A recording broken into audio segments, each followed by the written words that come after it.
we're ready to glaze our very first project. And for most of us, that is our plate project. We need to decide what glazes we want to use, and maybe we will go with the example that we used earlier in the video with peacock green and shadow green. And so we'll find the peacock green bucket to start with. Open it up. You're going to get one of the mixing drills. Hopefully you can see this. One of the mixing drills. This is the cordless mixing drill, and so it is very portable. It has a trigger. Okay, gently press the trigger to make the drill move. Okay, when you're using it in the bucket of glaze, you're going to put it all the way down in the bottom of the bucket before you press the trigger. Then gently press the trigger so that you can control the drill, and then you can slowly increase your speed once you have it under control. You're going to go all the way around the bottom of the bucket first, and then you're going to bring the drill up and swirl it through the middle and up to the top. Depending on how full your bucket is, will depend on how much you need to swirl up to the top. So around the outside, through the middle. We have our glaze mixed. Okay, it's time to rinse the drill. We don't want to go from one glaze to the other without mixing, because as you could tell on this test tile, when they mix together, they're going to create a whole new color. So if you keep contaminating each color by not rinsing the drill, eventually we won't have any of the direct colors that we started with. We'll have a whole mix of new colors, and we won't know what those are. So we need to rinse our drill. There are two buckets for choices here. There is what we call a warm bucket, which is brown, red, orange, yellows. All of those colors of glaze get rinsed in that bucket. Anything with green, blue, purple, black, and even white are cool colors, so they all get mixed in the cool color bucket. We have peacock green, and so it's a green glaze, and we will rinse it in the cool bucket. It doesn't matter what color the glaze is when you apply it, it's what color it's going to be once it's fired. So it's like the name of the glaze. Shadow green would be a green, tea green, right, would go in this bucket. Any blue, purple, black, or white. So think about white, ice, and snow. Those go with your cool colors. The other drill works the exact same way. It just has a cord on it. So not as portable, does have the same trigger action here. Gently press the trigger to get it going, and then you can go further and faster when you have control. They can be rinsed in either bucket. They just live in separate buckets, but you can do whatever you need there. One thing I wanted to let you know is that every bucket is labeled on the lid as well as the side.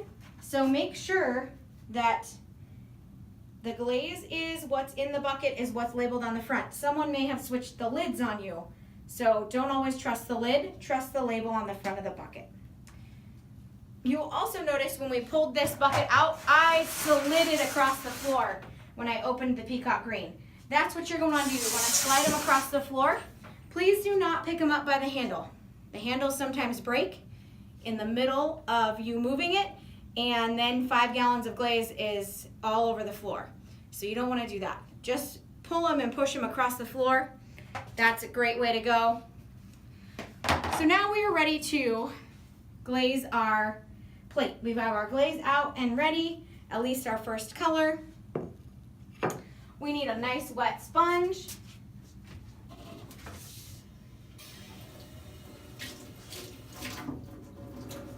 Okay, damp but not soggy, so squeeze it all the way out, no water coming out of it, and you're just gonna brush the dust off your project. It may have been in your cubby for a while, it may have some dust from firing. Just lightly brush all those dust particles off your project, and so you're prepared to dip your project in the bucket. We want to look at what design we have. We have 3 lines of different textures, so depends on if we want the whole thing to be just solid green, or if we want to highlight any of these stripes. We might dip it in the bucket to accentuate the fact that we have 3 different textures going on here.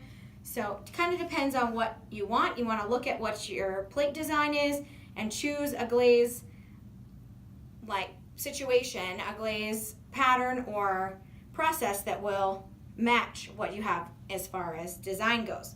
So right now, I'm going to dip the whole thing in the peacock green, and then I'm going to use the shadow green over here, which is going to become this because they mix together, to highlight a certain area. Okay, so right now I'm going to dip the whole thing in the bucket, and what I do is grab it by the least amount of fingers possible, but I have a nice grip. Right here it's the foot. Some people it will be the corner of your plate.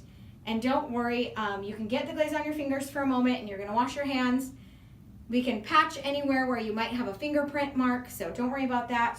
What you're going to do is put it all the way down in the glaze and then all the way back out. It's a very quick, it's not, you don't have to be worried about rushing, but you need to go all the way into the bucket and then come right back out. Don't be talking to your friend and leave the glaze project down in the glaze. It will suck up too much glaze for one dip, and then you'll have more than you need. Okay? And as you can tell, it really dries fast. It's already dry on this portion. It's a tiny bit still drying around this edge. Okay? And I'm still holding on to it. I can set it on the table if I want to wait for it to dry. Got a little bit on my fingers. Go ahead and wash that off right away. That's a good habit to get into.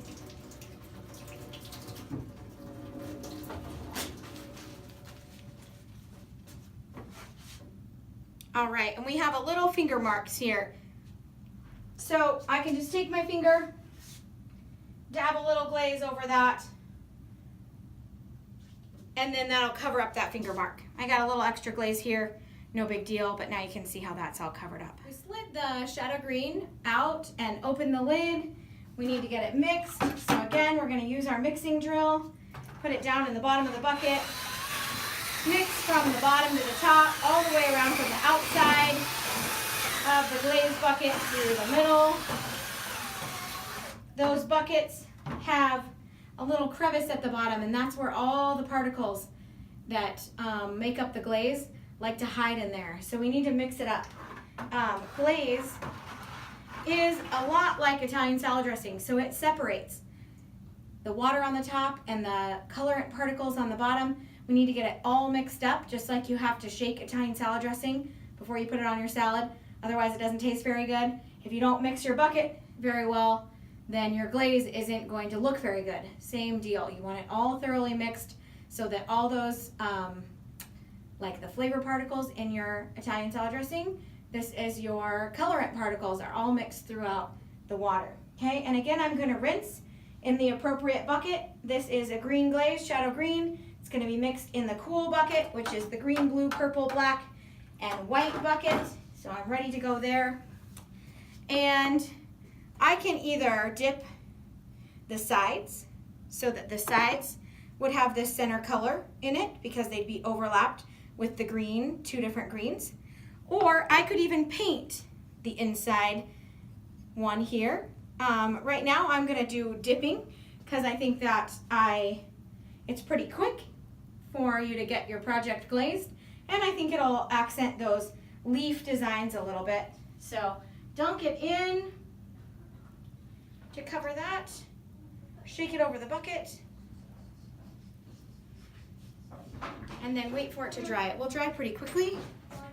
This is pretty wet right here, but it's starting to dry right here already, so you can see that.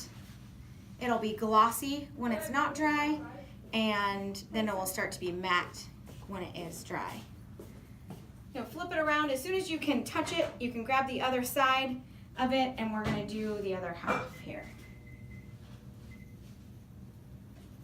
Down in the bucket, shake it off, any extra, and then you're going to let it dry.